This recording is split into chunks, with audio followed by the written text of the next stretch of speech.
Over the past 3 hours, I've had some reflection on Kokichi Ouma and has completely uttered, changed my mind and completely flipped my character tails according to the new information I've discovered about Kokichi. You see, Kokichi is actually deep and complex because the game says he is. 10% of his dialogue is just being the phrases, it's a lie, or I lied, or did I, or just some variation of those.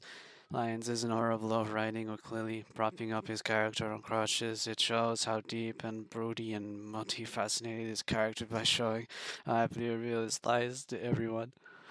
The game did the right thing by redeeming him in the end. You see, he was always a good boy. He just wanted to help everyone, which is why his plan had a bigger chance of getting everyone killed, and he probably took class to kill themselves and brought to deaths in their bedrooms. He had no killing code, so therefore he must be a good boy regardless of how many times he breaks the code with loopholes.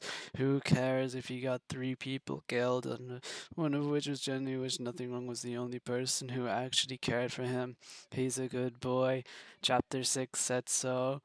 And obviously, the movie is wearing straight jacket and Nazi of paraphernalia in his flash art wasn't a completely and utterly horrible idea, tripping with ableism and that only just a shock value for the character revelations. It was a smart move to show that Kokichi is a liar somehow. Also, Kokichi not having any backstory isn't the literary equivalent of a shotgun blast to the dick.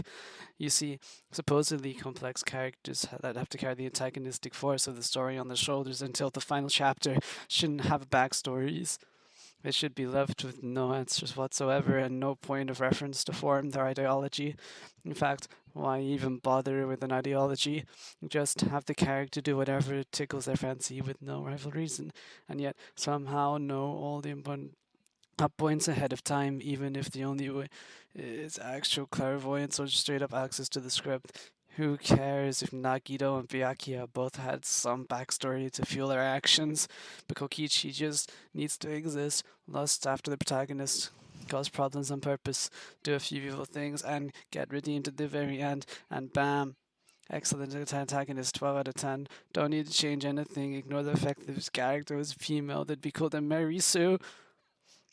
So I was wrong about Kokichi entirely. He's actually the best character in all of Danganronpa, and I'd like to award him the holy shit. I cannot keep this up.